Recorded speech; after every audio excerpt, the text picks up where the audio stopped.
안녕하세요. 사연에 빠지다의 DJ 민영입니다. 여러분은 배우자를 얼마나 믿으시나요? 오늘의 사연 주인공은 남편을 철석같이 믿었지만 미국 여행 중 큰 사고에 휘말릴 뻔한 상황이 있었다고 합니다. 과연 어떤 일들이 있었는지 오늘의 이야기를 함께 들어보겠습니다. 안녕하세요. 저는 결혼한 지 5년 차에 접어든 40대 여성입니다. 벌써 5년이 넘었다니 믿기지가 않아요. 결혼 생활은 생각보다 쉽지 않았고 지난 5년 동안 시간이 어떻게 흘러갔는지 모를 정도로 정신없이 지나갔어요. 왜 그렇게 바쁘게 살았는지 사실 잘 모르겠습니다. 매일이 회사 일로만 가득했죠. 시집살이를 하다 보니 저 혼자만의 시간을 가져본 게 언제인지도 모를 정도로 쏜살같이 지나갔어요. 지금 와 생각해보면 제 결혼 생활은 불행하기만 했던 것 같아요. 어쩌면 진작 알았으면서도 지난 5년간 꾹꾹 누르며 살았는지도 모르겠습니다. 순진하게 남편 말만 곧이곧대로 믿고 있었거든요. 옛말에 참으면 병이 된다더니 정말 그 말이 딱 맞았습니다. 주변 사람들에게 이야기해봤자 제 얼굴에 침을 뱉기일 뿐이니 어디다 말도 못하고 끙끙대다가 너무 답답해서 사연까지 보내게 됐네요. 저는 대학교 때 동기와 결혼을 했습니다. 사실은 남편과는 대학 시절에는 동기였지만 전혀 친하지 않았어요. 졸업한 지 한참 후에 우연히 사회에서 다시 만나면서 서로 가까워졌어요. 그때 정말 신기했던 것은 제가 다니던 회사 앞에서 우연히 만난 거예요. 제가 고객으로 다니던 회사에서 카드 홍보를 하는 남편을 보고 제가 바로 알아보았죠. 그래서 우리는 회사 근처에서 자주 마주쳤어요. 그 사실이 너무 운명적으로 느껴져서 조금 취한 적도 있었어요. 대학을 졸업하고 사회인이 되어 우연히 만났다는 점이 어색하게 느껴질 정도였죠. 그 결과 우리는 오랜만에 만난 것처럼 신기한 느낌과 대화가 사뭇 달라진 모습들이 우연히 연애로 이어지게 되었어요. 그동안 만난 남자 중에서도 남편은 저에게 가장 잘해준 사람이셨어요. 홀딱 넘어가서 결혼까지 해버렸죠. 연애할 때는 정말 몰랐습니다. 남편이 이렇게 음흉하고 두 얼굴을 가진 남자인 줄은 말이죠. 항상 겉은 우리 가족을 위한 것이라 하면서 은근슬쩍 제게는 희생을 강요하고 본인은 하고 싶은 대로 다 하고 있었어요. 남편은 저와는 달리 철저하게 계산적인 사람이었어요. 반면에 저는 누군가를 좋아하면 다 퍼주는 성격이에요. 연애할 때도 생각해보면 데이트 비용 같은 것도 제가 많이 내기는 했죠. 제 자랑스럽기는 하지만 제가 남편보다 훨씬 더 높은 연봉을 받고 있어요. 그리고 제가 다니는 회사가 외국계 기업이고 일도 많아서 저 때문에 데이트를 자주 할 수 없어서 미안한 마음에 밥도 많이 사고 여행비도 부담되는 것 때문에 그랬어요. 그럴 때마다 남편이 저를 격려해줬어요. 우리 자신이 남편 덕분에 처음 비행기를 타봤어요. 능력자 여자친구를 만난 덕분에 이런 호감을 느껴보고 너무 좋아해요. 남편은 30이 넘을 때까지 어떤 삶을 살았는지 그 나이가 되어서도 해외여행은 물론 제주도조차 가본 적이 없었어요. 사실 대학 때는 알지 못했지만 남편네 집안이 경제적으로 어려웠기 때문에 30이 넘어서도 부모님께 월급을 다 드린다고 해요. 아버지께서 사업을 하셨기 때문에 어릴 때는 집안 상황이 괜찮았는데 아버지가 노름에 휘말려서부터는요. 집안이 풍비박산 났어. 집도 없어지고 빚쟁이들이 매일 같이 찾아오고. 몰랐었는데 남편은 고등학교 때부터 아르바이트를 쉬지 않았다고 하네요. 그러고 보니 대학 때도 남편은 항상 바빴어요. 친구들과 어울리기보다 항상 아르바이트가 있다면 수업이 끝나는 대로 사라졌거든요. 지금이야 시부모님 사정을 뻔히 알고 있으니 그럴 수 있었겠다 싶지만 연애할 때는 그런 모습이 좀 안쓰러웠어요. 돈을 벌어도 모을 줄만 알지 쓸 줄은 몰라서 음식점도 백반점이나 분식집만 가고 오도 1년에 한두 벌도 못 사는 것 같더라고요. 저는 때때로 먹는 것은 입는 것이라고 생각했습니다. 그래서 제가 스스로 남편을 도와주게 되었습니다. 때로는 자식들에게 더 좋은 것을 제공하고 싶은 부모의 마음이 느껴져 참 자랑스럽기도 했습니다. 그러나 현실은 결혼 후에는 다르다는 것을 깨달았습니다. 결혼은 현실이었고 제 돈도 제 마음대로 쓸 수 없었습니다. 남편은 부부로서 서로의 수입을 합쳐야 한다고 했고 제 월급을 모두 남편이 관리하겠다고 하였습니다. 저는 10년 이상의 사회 경력을 가진 사람으로서 회사에서도 직급이 있고 사회적으로도 일정한 위치를 가졌습니다. 부부가 되었다고 해도 제 월급을 모두 생활비로 사용해야 한다는 것은 조금 억지스럽게 느껴졌습니다. 내가 따라주기가 힘들었던 것은 내 월급을 통째로 생활비로 맡기라고 했으니 나는 현재까지의 삶이 있는데 그건 말이 되지 않아. 내가 좋다고 당신 돈을 가져다 쓰겠다는 게 아니잖아. 용돈을 충분히 줄 거라서 그걸로 살 수 있어. 용돈을 내게 이 나이에 주라고 하는 건 예민하게 생각할 필요가 없어. 나는 은행원이니까 결혼 전에도 나에게 돈 관리를 맡겼었으니까 단순히 내가 관리하겠다고 생각하면 돼. 남편의 말이 틀리지 않아. 남편은 은행원이니까요. 사실 연애하기 전부터 은행원이라는 직업 측면에서 신용이 있었기 때문에 멋져 보이기도 했습니다. 남편 말대로 연애하기 전부터 제 돈은 남편이 관리한 것과 다름없기도 하고요. 사귀기 전부터 계속 남편이 근무하는 은행에 다니면서 투자나 사소한 예금 같은 것도 다 남편이 맡아서 해줬거든요. 그러다 보니 지금 와서 돈 관리를 제가 하겠다는 것도 웃기기는 했어요. 그리고 남편이 저렇게 자신있게 말하는데 당연히 알아서 잘하겠지 하는 막연한 믿음도 있었습니다. 처음부터 남편에게 불만이 있었던 건 아니에요. 제가 느끼기엔 남편이 서서히 돈을 가지고 자꾸만 치사하게 쓰이는 것을 저도 모르게 기분이 상하더라고요. 한 달 동안 힘들게 번 월급이 제 손에 들어오자마자 남편에게 곧바로 넘어가자마자 이것저것 많은 제약이 있었습니다. 용돈이라고 주는 돈은 있기는 했지만 제 생각과는 달리 너무 적어서 할 수 있는 게 아무것도 없었어요. 결혼 초기에 있었던 일이에요. 원래 제가 취미 부자였고 하고 싶은 것도 많고 먹고 싶은 것도 많은 성격이에요. 결혼 전에는 수영, 스쿼시, 요가, 중국어 등 다양한 취미를 가지고 있었어요. 게다가 1년에 두세 번 정도는 무조건 해외여행을 가곤 했어요. 저는 주말에도 집에 가만히 있는 걸 너무 답답히 느끼는 성격이거든요. 그런데 결혼하고 나니 남편은 제 취미 생활을 트집을 잡으며 결국은 은근슬쩍 못하게 만들었어요. 처음에는 저가 집을 자주 비워서였지만 결국엔 집안일을 남편 혼자 다 한다고 하소연을 하더라도 결혼 전에는 장인과 장모님이랑 같이 살았으니까 취미 생활을 다 즐기고 집에 와도 알아서 깨끗하게 청소도 했고 밥도 차려주셨겠지만 지금은 상황이 달라졌잖아요. 당신이 결혼 전과 같이 취미 생활을 즐기는 동안 집안일은 다 내가 찾아야 한다고 커플에 다소들하던 처음엔 저도 남편의 말이 맞는다고 생각했어요. 그래서 미안할 때도 있습니다.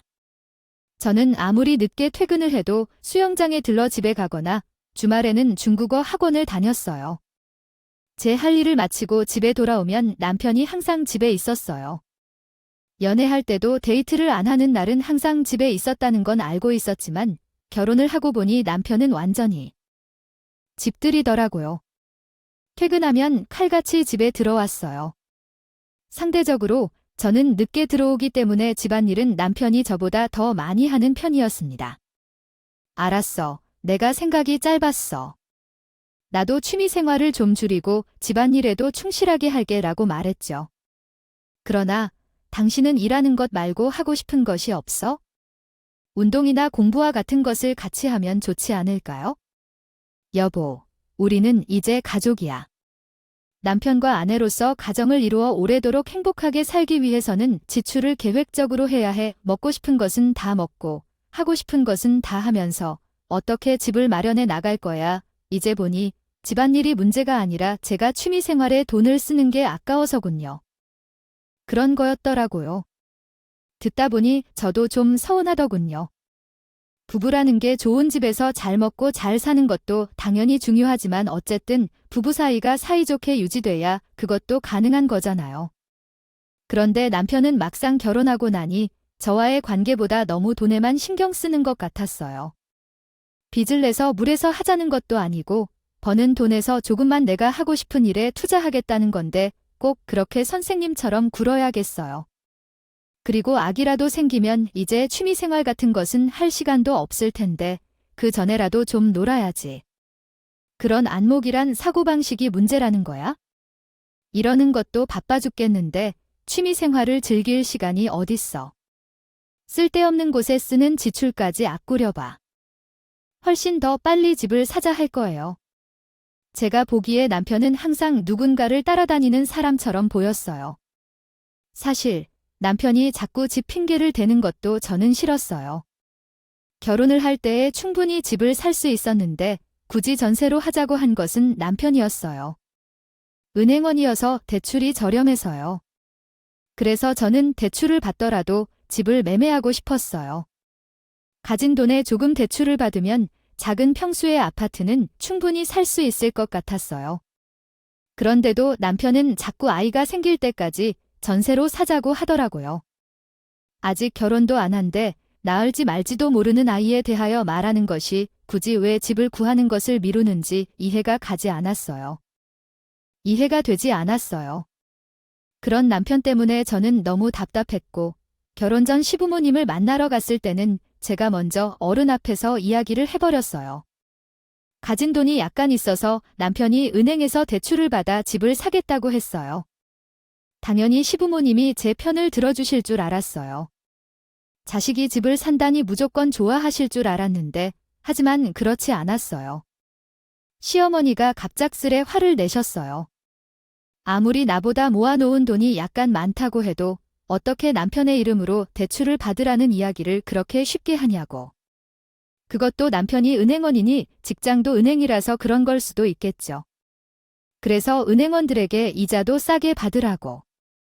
해드리겠는데요. 저는 시어머니가 이해가 되지 않았습니다.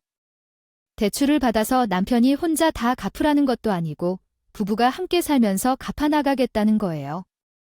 왜 그러시는지 이해가 되지 않았어요. 그런데 그날 시댁에서 나올 때 남편이 하는 말이 더 웃겼어요. 제 앞에서 어머니 편을 들면서 시어머니께서 다른 것은 몰라도 집을 구할 때 절대 여자한테 손이 발리는 게 아니라고 하셨어요. 남자네 집에 돈이 없으면 없는 대로 그곳에 맞추는 거래요. 사실 솔직히 말해서 저는 이렇게 해서 가난이 대물림되는 거구나라는 생각까지 들었어요. 이상한 자존심 때문에 자식들 앞길을 막는다는 걸 시어머니는 정말 모르시는 것 같았습니다. 그때까지만 해도 제가 많이 양보해드리고 있었습니다. 그럴 수도 있겠다 싶은 마음으로 넘어가기로 했습니다. 시어머니께서는 워낙 예전 분이시니 집은 남자가 하는 것이라고 생각하실 수도 있겠죠. 그래서 결혼할 때는 저도 남편 말대로 했어요. 본인이 은행에 다니면서 대출을 안 받겠다고 하는데 저가 받으라고 우길 수는 없죠. 결혼 후 살면서 전셋집에 문제가 있었어요. 신축 빌라였는데 자꾸 위층에서 물이 새어서 불편한 일이 한두 가지가 아니었어요. 그래서 2년밖에 못 버텨서 이사를 했어야 했죠. 하지만 남편은 또 전세를 알아보고 있는 모양이었어요. 저는 결혼하고 처음으로 남편에게 강하게 말했어요. 이번에는 전세 말고 매매로 가자고요. 저는 당연히 그렇게 해야 한다고 생각했습니다. 결혼할 때는 대출을 받아야 하는 상황이었지만 지금은 아니었거든요. 상황이 2년 전과 분명히 달랐습니다. 지난 2년 동안 남편의 월급이 그렇게 많지 않았겠지만 제 경우는 다르었어요. 저는 승진했기 때문에 인센티브가 매달 두둑하게 들어왔습니다. 그 돈을 모두 남편에게 주었어요. 매일 집집 노래를 부르는 남편을 위해서요. 결혼한 이후로 정말 다른 사람처럼 살았다고 해도 과언이 아니에요. 남편이 싫어하는 취미 생활은 일절 끊고 남편이 주는 용돈만으로 알뜰하게 생활했습니다. 살았어요. 가끔 결혼 전의 자유가 그립기도 했지만 이제는 남편과 부부가 되었으니 함께 같은 미래를 꿈꾸며 살아야 한다고 믿었어요. 그렇게 버텼으니 당연히 집을 살 자격이 있다고 확신했습니다. 뜬구름 잡는 이야기가 아닌 게 돈이 충분했어요. 지금 살던 집 전세금에 제가 지난 2년 동안 남편에게 준 월급과 인센티브만 합쳐도 작은 아파트 정도는 무리 없이 살 수 있는 금액이었어요. 저는 무조건 아파트를 사고 싶었습니다. 결혼 전에 부모님 집인 아파트에서 등따식을 살 때는 몰랐는데 아파트가 저와 딱 맞았어요. 아무 때나 퇴근하고 들어와도 주차 자리 널찍하고 건물 청소년. 잔소리 하지 말아줬으면 좋겠는데 무조건 아파트로 이사 가고 싶었습니다. 그런데 남편은 얼빠진 소리를 했습니다.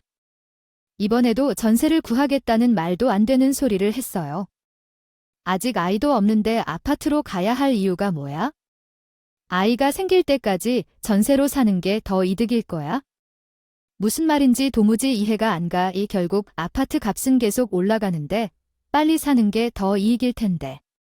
지금까지 전세집에 살면서 실제로 불만이 한두 개가 아니었어요. 여름 내내 천장에서 물이 새는 일도 끊임없이 있었고 야근하고 지친 몸으로 운전하고 들어와서 밤새 주차 자리를 찾느라 수고하면서도 남편한테 한 번 될 말도 했어요. 적이 없었기 때문에 싸우고 싶지 않았습니까?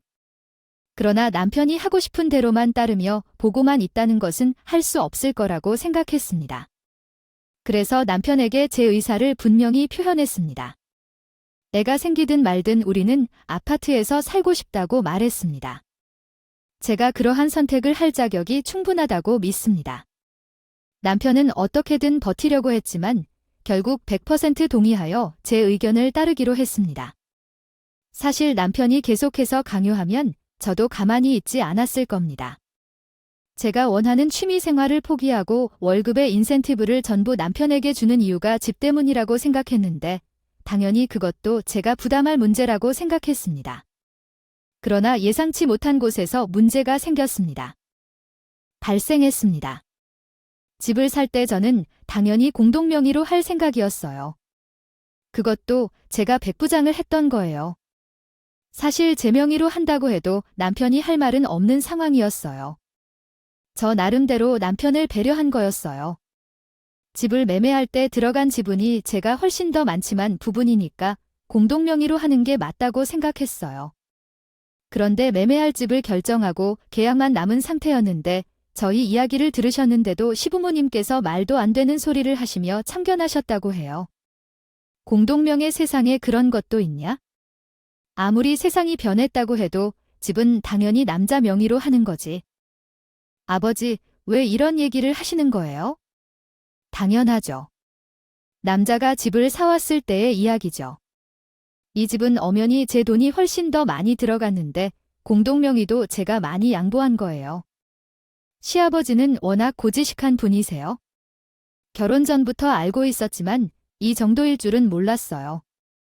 아들 결혼할 때 돈 한 푼도 도와주지 않으신 분이 참 사사건건 간섭하는 것도 많았죠. 말하는 것 좀 봐. 내가 너 결혼하기 전부터 어지간히 돈 좀 번다고 남자 앞에서 유사 떠는 애라는 건 진작 알았지만 어디 감히 시아버지 말에 토를 달아 말세다. 말세야. 너는 시집와서 네 시어머니 하는 걸 보고도 배우는 게 그렇게 없니? 내 시어머니는 내가 말한 적이 없어서 아니라고 했던 적이 없어요. 시어머니도 제 말을 이해 못하셨던 것 같았어요. 시아버지가 노름 때문에 집까지 날려먹었다는데 부부 사이가 좋으셨어요. 항상 시아버지 편을 드셨죠. 어머님 아버님께서 왜 그러시는지는 아는데요. 제가 이 부분은 절대 양보할 수 없어요. 여보, 왜 가만히 있어? 우리끼리 다 상의한 이야기잖아 라고 했어요. 당신이 확실하게 어른들께 말씀드려서 공동명의가 싫으면 그냥 제 명의로 하던지. 저는 가만히 있는 남편이 더 얄미웠습니다. 저는 절대 물러설 수 없었어요. 억지도 정도가 있어야죠. 이렇게 말하고 싶지 않지만 남편이 결혼할 때 직구하기로 약속한 돈이 3천만 원인 거 알아요. 물론 3천만 원도 큰 돈이지만 저희 전세 보증금은 3억 원이었어요. 우리 부모님은 1억을, 제 돈은 2억을 낼 수 있었죠. 남편은 3천 가지고 결혼 준비와 가구, 가전제품을 사는데 벅찼어요. 그 당시에는 속으로는 은행에서 10년 가까이 일한 사람인데 어떻게 3천만 원밖에 모으지 못했을지 생각하기도 했습니다. 하지만 상대적으로 연차도 적었고 집안 사정도 넉넉하지 않아서 남편이 거의 가장이나 비슷했던 것을 생각하니 이해가 됐습니다. 처음에 말씀드렸던 대로 돈에 대해 계산적이란 점이 질색이었어요. 돈이 있다면 더 내면 되는 게 분명한가 봐요. 거니까요. 그렇다고 제가 손해까지 보면서 모두 다 내어줄 수는 없었습니다. 결국 집은 공동명의로 했습니다. 지금 생각하면 그냥 제 명의로 했어야 했던 것 같아요. 남편 같은 인간에게 좀 더 배려해주는 게 필요했던데 제가 잘못 생각하고 있었다고 생각해도 한참 동안 그렇게 잘못 생각했던 거였죠. 이사를 한 후에 남편이 더 이상해졌어요. 전보다 더 신경질적으로 변했어요. 어느 날 그렇게 되었던 적도 있어요. 제 친정아버지가 칠순이 남지 않았다고 해서 남편에게 친정 부모님을 모셔 여행을 가자고 제안했었거든요. 결혼한 후로 해외여행은 물론 국내 여행도 한 번도 가보지 못했어요. 저는 이제 남편이 그렇게 영원하던 집도 샀으니 한숨 돌리고 조금 즐겨도 된다고 생각했어요. 그래서 아버지 칠순 생일을 기념하기 위해 가면 좋겠다고 생각했죠. 그런데 남편의 반응은 제 생각과 달랐습니다. 이사하면서 얼마나 많은 돈을 썼는지 무슨 여행이냐며 정색을 했어요. 저는 너무 서운해서 눈물이 왈칵 나왔어요. 해도 당신 너무하는 거 아니야? 아무리 그래도 장인어른 칠순인데 내가 비싼 해외여행을 하겠다는 것도 아니고 주말에 하루 정도 쉬고 돌아오자는 건데 그게 몇 푼이나 든다고 이렇게 세세하게 말을 해야겠어. 뭐 당신이야말로 너무 하는 거 아니야. 우리 부모님 생신 때는 여행 얘기를 했잖아. 적도 없으면서 장인어른 생신 때만 여행 가면 우리 부모님이 얼마나 서운해 하실지. 그냥 생신이 아니라 칠순이잖아요. 우리 아버지 칠순 때 여행 다녀오면 시아버지 칠순 때도 여행 가면 되는데 왜 그런 것을 가지고 비교하고 그러는 거예요? 우리가 무슨 재벌이길래 양가 부모님 칠순에 여기저기 돈을 쓰면서 여행 다니게 했나요? 살아온 환경이 너무 다르다 보니 사고방식이 달랐죠. 어른들이 칠순에 여행을 가는 것이 재벌들이 하는 건가요? 전 정말 기가 막혀서 웃음이 나오더라고요. 남편이 이렇게까지 상식이 통하지 않는 사람인 줄 정말 몰랐어요. 하지만 얼마 뒤 더 어이없는 일이 있었습니다. 아버지께서 진정으로 칠순을 맞으셨어요. 해외로 여행을 가자고 먼저 이야기하셨어요. 여행 비용도 아버지가 다 내주시겠다고요. 저는 너무 죄송해서 할 말이 없었습니다. 그런데 철딱선이 없는 남편은 자기가 한 소리는 벌써 다 잊었는지 아주 좋아 죽더라고요. 남들은 부모님 칠순이면 잔치도 하고 여행도 보내드리고 한다는데 제가 어쩌다 이런 불효자식이 됐는지 모르겠어요. 저희 부모님도 티는 내지 않으셨지만 자식이라고는 저 하나인데 말은 안 하셔도 분명히 서운해 하실 것 같았어요. 저는 남편에게 호텔이랑 비행기 표까지는 모두 아버지께서 해주셨으니까요. 여행 가면서 쓰는 경비라도 우리가 나눠서 부담하자고 이야기했어요. 사실 그런 건 제가 말하기 전에 남편이 다 알아서 해야 하는 거 아닌가 싶었지만 기대해서 뭐 하겠어요. 돈에 대해서는 아주 깐깐한 편이에요. 하지만 그런데 그 와중에 이 정신 나간 인간이 헛소리를 하더군요. 장인어른이 우리보다 돈이 훨씬 더 많으시니 미우면 우리가 뭐 해야 해요? 장인어른이 주시면 감사합니다. 잘 먹겠습니다 하면 돼요? 당신은 도대체 왜 그래요? 원래 양심이라는 게 없는 사람이었어. 나 도저히 안 돼. 나의 월급 다시 다 내놔. 그냥 내가 관리할게. 그제야 정신 차린 나는 남편에게 소리 지르며 말했어요. 내 돈 다 내놓으라고. 생각할수록 억울했어요. 지금까지는 남편의 말만 듣고 돈을 썼지만 이제는 다른 사람들처럼 행동하고 싶었어요. 지금까지 열심히 일한 이유는 행복한 삶을 살고 싶었기 때문이에요. 하지만 이런 선택이 잘못된 것 같아요. 남편은 나를 이렇게 보게 될 줄 몰랐는지 놀라고 있었어요. 아, 여보, 나가 농담한 거야. 내가 그런 짓을 할 리가 없잖아. 여행 예산까지 장인어른이 보내주셨지만 나도 돈을 쓰지 않을 수가 없어요.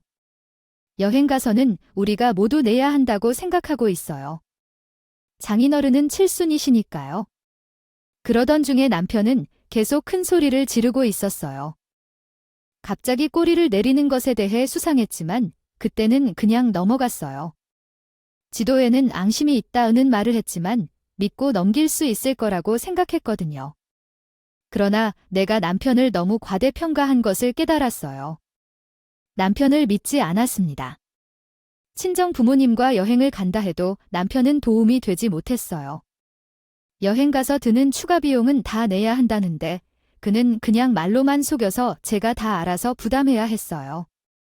친정 부모님과 쇼핑을 하러 가면 화장실에만 갔다가 사라져서 돌아오지 않거든요. 음식점에서 식사할 때는 계산하고 난 후에만 전화가 왔다면서 핸드폰을 들고 밖으로 나갔어요. 그가 얼마나 이기적인지 정말 한번 볼 필요조차 없이 알 수 있었어요. 싫어했습니다. 그 어른 마음이 저렇게 뻔한 짓을 하는가요? 제 남편인데도 세상에 그런 모욕적인 행동을 한 적이 없었습니다. 제가 알아서 모든 것을 계획했어요. 어디서 돈을 얻었는지 물어도 제가 예전부터 딴 주머니를 시작했다고 말할게요. 사실 내 번 돈인데 확실히 다른 주머니는 아니죠. 회사에서 받는 인센티브는 매달 다른 금액이 들어오기 때문에 어떤 다른 받지 못하기도 했습니다. 그래서 최근 받은 인센티브는 따로 모았어요. 친정아버지가 칠순이신데 돈이 부족하다며 여행을 그만두라고 했지만 정남이가 감히 그러더라고요. 왜 진작 다른 주머니를 찾아보지 않았을까 하는 후회조차 느꼈습니다. 이제라도 깨달은 만큼 앞으로는 조금씩 제 것을 찾아야겠다고 생각했습니다. 인센티브를 시작으로 남편으로부터 벗어나 조금씩 결혼 전에 제 자신으로 돌아가야겠다고 다짐했어요. 보면서 남편은 부모님의 말투를 하나도 따르지 않아요. 남편은 어릴 적 가장 일이 많았지만 우리 부모님은 남편처럼 걱정을 하지 않았거든요. 제가 얼마 전에 갔을 때도 보니까 아버지께서 차를 바꾸셨다고 해요. 남자는 단지 자기 나이에 맞는 좋은 차를 타야 한다고 생각해요. 왜 괜찮죠? 내일 모레면 칠순인데 중후한 느낌에는 세단 정도를 타야지. 시아버지는 젊을 때 사업을 크게 하셨던 분이시라서 약간 허세가 있으셨어요. 확실히 노루브로 돈을 날리지 않았다면 지금쯤 모든 지출이 다르셨을 거예요. 시어머니는 아직도 정신을 못 차렸다면서 혀를 찔끔 차셨는데 저는 시아버지의 말이 전혀 틀린 게 아니라고 생각해요. 지금까지 산 날만큼 이후에 남은 날이 더 적으신 분이 자기 삶에 부담스럽지 않다면 하고 싶은 대로 즐기고 살아가는 것이 좋다고 생각했거든요. 그러나 무슨 돈으로 살아가셨을지는 궁금했어요. 아직 시부모님 두 분 모두 일을 하고 계시는지는요? 하시지만 생활이 그렇게 여유롭지는 않으시고요. 지금 사시는 집도 전세로 알고 있고 시아버지께서는 전에 노름으로 가족들에게 빚을 진 것으로 알고 있습니다. 아직도 그 빚을 갚고 있다고요? 저는 집에 오는 길에 남편에게 논짓이 물었습니다. 차를 아무래도 할부로 구입하셨을 텐데 어느 정도 갚을 능력이 되시는지 물으셨어요. 가족이니 당연히 그 정도는 물을 수 있다고 생각했는데 남편은 제 말에 기분이 좀 상한 것 같았어요. 우리 아버지 어머니는 젊을 때 벌어놓은 게 없어서 지금까지 힘든 일을 하고 있지만 그렇게 대책 없으신 분들은 아니에요? 저는 분명히 그런 의도로 말한 것입니다. 아닌데 남편이 좀 예민하다고 생각했습니다. 나도 며느리이고 가족이기 때문에 혹시나 하는 마음에 걱정되어서 물었는데 뭘 그렇게까지 예민하게 받아들이는지. 혹시나 부모님께 힘드시면 우리가 차갑 내드릴 수도 있는 거잖아요. 저는 진심이었습니다. 사실 결혼한 지 얼마 되지 않았을 때 제가 먼저 말한 적도 있었어요. 결혼 전에 남편이 가정이나 다름없었다고 해서 남편이 결혼하고 난 후 시부모님 사정이 많이 힘들어지시는 건 아닌가 해서였어요. 그 당시 남편이 그랬어요. 자기는 양가에 똑같이 하는 게 좋다고요. 처가집에 용돈을 안 드리는데 자기네 집에만 드리면 어떻게 이해하느냐고요? 괜찮다고 하셨어요. 그리고 우리가 결혼한 뒤에 시아버지는 건물 경비원으로 취직하셨고 시어머니도 식당에서 일을 시작하셨어요. 그래서 두 분 사이의 경제적인 견해는 분명하다고 할 수 있어요.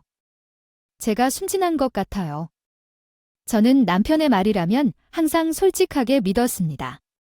그러다 하루는 좀 이상한 일이 있었어요. 제가 늦게까지 야근을 하고 들어왔는데 남편이 누구와 통화하는지 들어오는지도 모르고 있더라고요. 고객님이라고 불러야 하는 사람은 분명 회사 동료가 아닌 것 같은데 꽤 큰 금액에 관한 이야기가 오가고 있었어요. 투자 내용에 대해 이런저런 이야기를 하더라고요. 자기도 있는 돈 다 넣었다며 걱정하지 말라고 하면서도 전화를 끊을 때쯤에는 자기를 꼭 믿어야 한다고요. 한다고까지 하더라도 제가 알기로는 은혜원이 따로 고객과 개인 전화 통화를 하면 안 된다고 알지만 남편이 늦은 시간까지 도대체 누구와 통화를 하나 하는지 궁금했습니다. 이상했습니다. 남편에게 다가가서 믿기는 누구를 믿냐고 농담으로 이야기했더니 남편이 화들짝 놀라며 아무것도 아니라고 하며 방에 들어가려고 했습니다. 제가 순간 촉이 일치했는데 남편이 분명히 통화를 하면서 투자라고 했어요. 이 인간이 나에게 말도 안 하고 돈을 투자했다는 건 아닌가 생각이 들었어요. 저는 아무래도 이상해서 꼬치꼬치 캐물었어요. 남편이 말도 안 되는 소리를 하면서 이리저리 말을 돌리길래 저는 당장 통장 내역부터 보여달라고 했어요. 사실 지금까지 한 번도 남편에게 통장을 보여달라고 한 적이 없었어요. 부부 사이에 돈을 가지고 예민하게 굴고 싶지 않아서였고 왠지 제가 남편을 믿지 못하는 것처럼 의심하는 것 같아 이야기하지 않았죠. 그러고 보면 남편도 지금까지 돈 관리를 하면서 제게 자세히 이야기해 준 적이 없었어요. 이제 저는 미룰 수 없겠다고요. 역시나 남편은 뭔가 숨기는 게 있었어요. 알고 보니 저한테 말 한마디 상의 없이 제 돈을 가지고 주식을 하고 있었더군요. 가끔 퇴근하고 집에 오면 주식 채널을 보면서 혼자 중얼거리는 것을 몇 번이나 보았는데 제가 가지고 있는 돈을 가지고 마음대로 투자하고 있다는 생각은 전혀 하지 못했습니다. 나를 신뢰하지 못하겠다고? 나는 은행원인데 이래도 은행에서 VIP 고객들의 상담을 도맡아 하고 있으니까 내 정보력이 얼마나 뛰어난지. 내가 집을 사고 남은 돈으로 스스로 잘 투자했으니까 걱정 마세요. 남편은 제가 상상한 것보다 훨씬 더 제멋대로인 사람이었다. 돈 관리는 본인이 하고 있다고는 하지만 엄연히 제 돈인데 어떻게 내겐 한마디도 말 안 하고 자기 마음대로 주식에 투자할 수 있는지 도대체 이해가 되질 않았죠. 도대체 남편은 어디에 얼마나 투자했는지 건지 물었습니다. 저는 주식의 주자도 모르지만 그래도 제 돈이 안전하게 잘 관리되고 있는 건지는 확인해야 했으니까요. 남편은 분명 전 같았으면 제 앞에서 정색하면서 알아서 할 테니 신경 쓰지 말라고 했을 거예요. 그런데 제가 제 돈을 다 내놓으라고 엄포를 놓은 것이 아무래도 신경 쓰였는지 일로 제 핸드폰을 꺼내서 증권 어플을 보여주더라고요. 내가 나중에 서프라이즈로 알려주려고 했는데 이거 봐, 엄청 오르고 있잖아. 당신은 봐도 잘 모르겠지만 이게 진짜 아는 사람들만 하는 고급 정보를 투자한 종목이라니까? 그러니까 당신은 걱정 말고 굿이나 보다가 떡이나 먹으면 돼. 이때까지만 해도 주식이 오르긴 많이 올랐는지 남편은 아주 자신만만했다. 하지만 저는 불안했어요. 제가 주식에 대해 잘 몰라서 그런지는 몰라도 핸드폰만 두드리고 앉아서 돈을 번다는 것이 사실 믿음이 가지 않았거든요. 제가 그런 말을 할 때마다 남편은 오히려 제게 답답한 소리 한다면서 투덜거리면서 요즘 같은 고물가 시대에 누가 직장만 다니면서 먹고 사냐고 무조건 투자를 해야 한다고 하더라고요. 나한테 상의도 안 하고 마음대로 벌린 일이니까 당신이 다 책임져 나중에 내 돈 조금이라도 손해보면 당신이 다 보상해. 알았어, 남편은 아주 손가락까지 걸고 약속하더군요. 정말 믿을 만한 정보이니 걱정할 것 없다고 말씀하시죠. 이미 불안했던 저와 남편 사이의 믿음의 고리는 결국 끊어졌습니다. 듣고 계시다시피 모든 결정은 남편을 믿고 싶어 했습니다. 저희는 아이가 없이 5년 넘게 결혼 생활을 이어왔습니다. 둘 다 나이가 많아서 그런지 아이를 가질 수 없었습니다. 아이 없이 5년 이상 결혼 생활을 유지하는 것은 생각보다 쉬운 것이 아닙니다. 저 자신의 애정 덕분에 가능했습니다. 거였어요. 가장 좋아했던 취미 생활을 포기하도록 만들고 우리 부모님에게 돈 한 푼도 안 쓰는 못난 남편이라도 앞으로 함께 가정을 이루어 나갈 정도의 책임감이 있는 사람이라는 확신이 있었기 때문에 저는 믿었어요. 제가 이렇게 멍청한 사람인 줄은 몰랐습니다. 지금까지 학교에서도 직장에서도 어디를 가나 똑바로 난다는 소리만 듣고 살아 제가 제 자신에 대해 착각하고 있었나 봐요. 저는 헛똑똑이었습니다. 이런 일을 당할 줄은 몰랐어요. 남편이 확실하다고 한 주식이 있었잖아요. 그게 아침 경제 뉴스에 대문짝만하게 떡하니 나오더군요. 그게 작전주였다고요? 이미 손해가 나기 시작한 지 한참 전부터 된 것 같았어요. 저는 마음이 급했습니다. 남편 말만 믿고 있었는데 주식의 전문가도 모르는 제가 보기에도 손해가 막심한 것 같았어요. 저는 남편이 퇴근하고 돌아오자마자 붙잡고서 지금 당장 핸드폰을 내놓으라고 소리를 질렀습니다. 당장 주식 상황이랑 제게 받은 월급은 어떻게 됐는지 보여달라고 따져 물었죠. 그러자 남편은 태연한 척 웃었습니다. 그렇게 소심해서 투자를 어떻게 하냐며 시답지 않은 소리를 해대더군요. 더는 남편을 못 믿겠더군요. 저는 남편의 핸드폰을 빼앗았습니다. 지금 우리 집의 재정 상태가 어떻게 되고 있는지 알아야 한다고 갑작스럽게 내버렸어요. 남편은 무슨 일이 있어도 보여주려 하지 않으려고 시도했고 저는 진심으로 달려왔습니다. 우리 사이에 약속한 것이 있었어요. 내 돈을 날리면 당신이 모두 보충해야 한다고 말했지요. 지금 당장 핸드폰을 보여주지 않으면 우리 둘 사이가 끝이라는 거 알아요. 사실 지금 남편이 이혼을 요구해도 이의가 없겠지요. 항상 제 앞에서 거만하게 행동하면서 돈 관리에 완벽하다고 칭찬하는데 큰 돈을 날리다 생기니까 말입니다. 돈을 도박으로 날린 시아버지를 욕하면서도 남편과 다를 바 없었어요. 결국 남편은 핸드폰을 건넸지만 얼굴이 왜 그렇게 일그러져 있는지 알았습니다. 그 표정을 보자마자 직감으로 알았어요. 무언가 잘못되었다고 생각하며 말이죠. 역시나 나쁜 직감은 언제나 들어맞았습니다. 남편 아니, 인간이 정말 저를 제대로 속였더군요. 제 돈을 가지고 헛소리만 하는 것은 주식뿐 아니었어요. 명의가 은행원인 이 인간이 대놓고 증거를 남겼다고 하더군요. 얼마나 멍청한 희생양으로 본 것인지 궁금해지더군요. 상상조차 못한 소식이 있었어요. 남편은 이름으로 된 담보대출이 있었어요. 당시에 이게 뭔가 담보대출이라니. 집 살 때 분명 내 적금으로 산 것 같았는데. 근데 대출이 2억씩이나 있어? 설마. 당신은 내게 거짓말했어요. 모르게 대출을 받았어요. 남편이 저를 소개한 것을 생각하면 저는 온몸에 소름이 돋아 이가 갈렸습니다. 이사한 이후로 주변 사람들이 물어보면 남편은 항상 대출 없이 아파트를 샀다고 자랑했습니다. 물론 그럴 때마다 저도 뿌듯했었고요.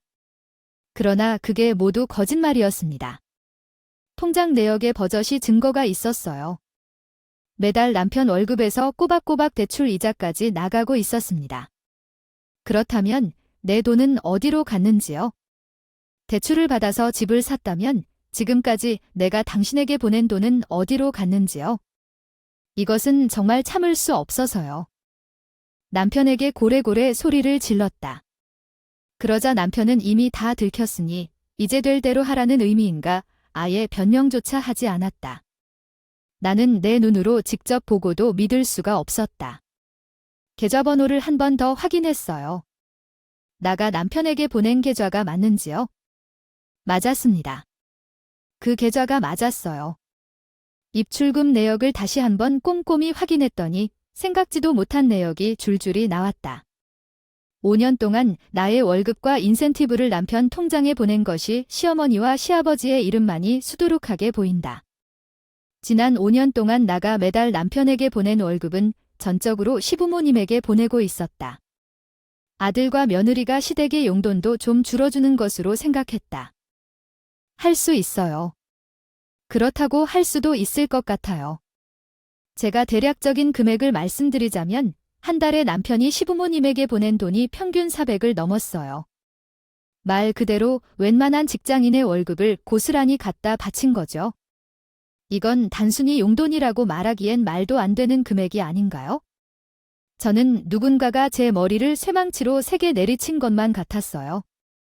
지금까지 제가 뭘 하고 있었는지 궁금해질 정도로 배신감이 몰려왔죠. 더 기이하던 것은 남편의 태도였습니다. 당신도 아셨잖아요. 우리 아버지가 빚이 많은 거, 친척들이 다 은행 다니는 거 다 아는데 나한테 돈을 갚지 않는다고 아주 난리를 치는 거야. 안 갚으면 은행까지 찾아왔습니다. 그래서 내가 당신 돈을 좀 갖다 썼어요. 내 돈으로 아버님의 빚을 갚았다고 해요. 그것도 매달 다 갚은 건 아니고 사실은 부모님 취직했다고 하는 거 거짓말이었어요. 쪽팔린 거 알면서도 당신한테 뻔뻔하게 그런 말을 했어요. 매달 제 돈으로 시부모님 생활비를 주었습니다. 저는 너무 황당해서 말도 안 나오더군요. 남편이 이렇게 뻔뻔한 사람인 줄을 몰랐어요. 제게는 그런 면을 숨겨온 사람이라고는 말할 수 없을 정도로 오히려 당당하게 행동하는 걸 봤습니다. 능력 있는 며느리가 쪼잔하게 왜 그래라고요? 당신이 울 어머니에게 효도했다고 생각하면 된다. 자, 집도 잘 지으시고 돈도 잘 버시지요. 노블레스 오블리주 알지요? 어려운 사람이 좋았다고 생각해. 남편은 정신이 나갔다고 해도 완전히 나간 것 같았어요. 사람이 어떻게 그렇게 구질구질해질 수 있죠? 저는 제 눈으로 보기에도 이 남자가 정말 제가 알고 있던 사람인가 싶었습니다. 당신, 그걸 지금 말이라고 해. 나한테는 용돈이라고 매달 50만 원을 준다면서 아무것도 못하게 말리면서 한 달에 400만 원씩 내 돈을 훔쳐서 맘대로 쓰고는 효도라고. 너 지금 미쳤냐? 저는 너무 화가 나서 손이고 바르고 덜덜 떨렸습니다. 지금까지 남편이 제 앞에서 떠안단 위선과 가식이 떠올랐을 때 자리에서 있기도 힘들더라도 이 배신감과 처절한 기분을 어떻게 보상받아야 할지 모르겠더군요. 저는 오로지 한 가지 생각뿐이었습니다. 남편에게 똑같이 보복을 주고 싶었습니다. 얼마 뒤 저는 만만한 준비를 해서 시댁으로 쳐들어갔어요. 남편의 모든 진실을 알게 된 이후 저는 이날만을 기다렸습니다. 저는 남편에게도 퇴근하는 대로 시댁으로 오라고 했어요.